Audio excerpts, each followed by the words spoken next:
Fala pessoal, sejam muito bem-vindos a mais um vídeo em nosso canal. Se é a sua primeira vez aqui, eu sou Marcos Saravalli, estrategista-chefe de investimentos, CEO e um dos fundadores também da BMC News. Seja muito bem-vindo. Hoje a gente vai falar aqui sobre oportunidades de investimentos em ações. Lembra-se sempre de deixar o like, de ativar o sininho e também de deixar nos comentários para saber se você já é investidor de ações, está começando agora, quanto tempo de experiência? Marco, eu tenho 5 anos de experiência com ações, 10 anos, 20 anos de experiência. Há quanto tempo você investe em ações? Está chegando agora, né? E a gente vai falar aqui sobre oportunidade de investimentos em ações. Será que ainda é hora, dá tempo de comprar ações do setor de varejo?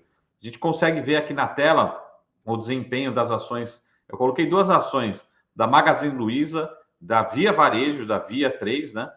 E também do Ibovespa nesses últimos 3 meses. A gente consegue ver o baile que está dando esse setor e as ações da Magazine Luiza em relação ao Ibovespa. O que a gente tem aqui, pessoal? A gente tem o Ibovespa subindo 7,75% nesses últimos 3 meses, até a gravação desse vídeo, e a gente tem a Via subindo 35% nesse período, e as ações da Magazine Luiza subindo 70%, mais de 70%, 71,76%, para ser mais preciso. Mas, pessoal, quando a gente tira um pouco esse zoom e olha um pouquinho mais para o período mais de longo prazo, vamos ver o que está acontecendo.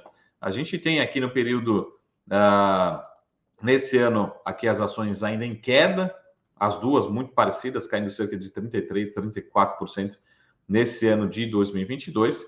E quando a gente pega o período de um ano, a gente vê as ações caindo mais de 73% da Magazine Luiza e da Via Varejo caindo 63%. Ou seja, no período de um ano, a Via está um pouquinho melhor, mas as duas estão caindo muito forte, enquanto o Ibovespa está apresentando aí uma leve queda acumulada nesse período de 12 meses, tá? Vamos olhar aqui um pouquinho mais para o longo prazo.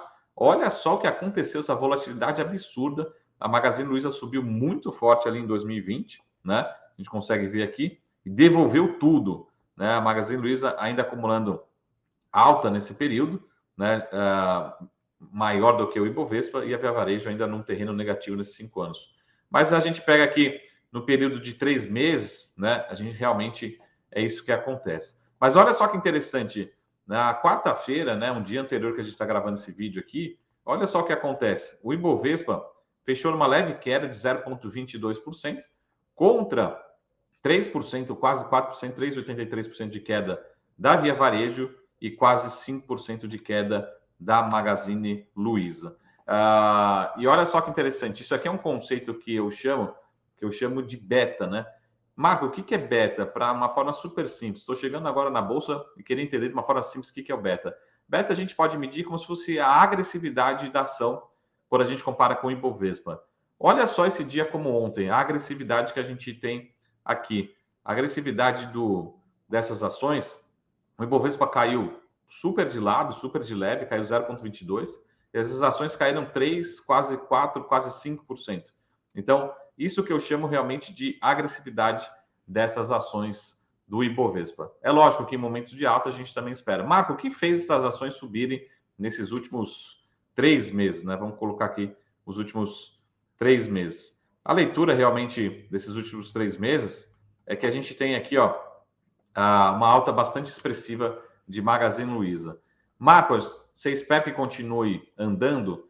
A gente precisa entender o que fez primeiro essas ações caírem. O que fez essas ações caírem, na minha opinião, foi muito a percepção, a taxa de risco, né, o prêmio de risco subiu muito forte. Lembra que a nossa taxa Selic ela estava em 2, 4%, 8%, passou para 12%, agora caminhando para próximo de 14%. Isso é o que a gente chama de prêmio de risco, a taxa de desconto.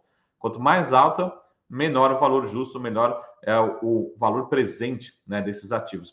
Empresas que têm um múltiplo muito alto, que têm muito crescimento implícito, tem que valer menos e o mercado bate mesmo.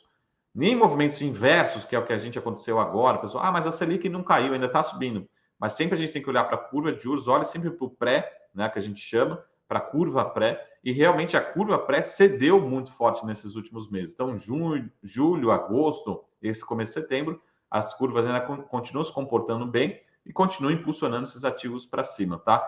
Marco, acho que vai fechar mais? Eu acho que vai fechar mais, mas talvez grande parte já esteja reprecificado.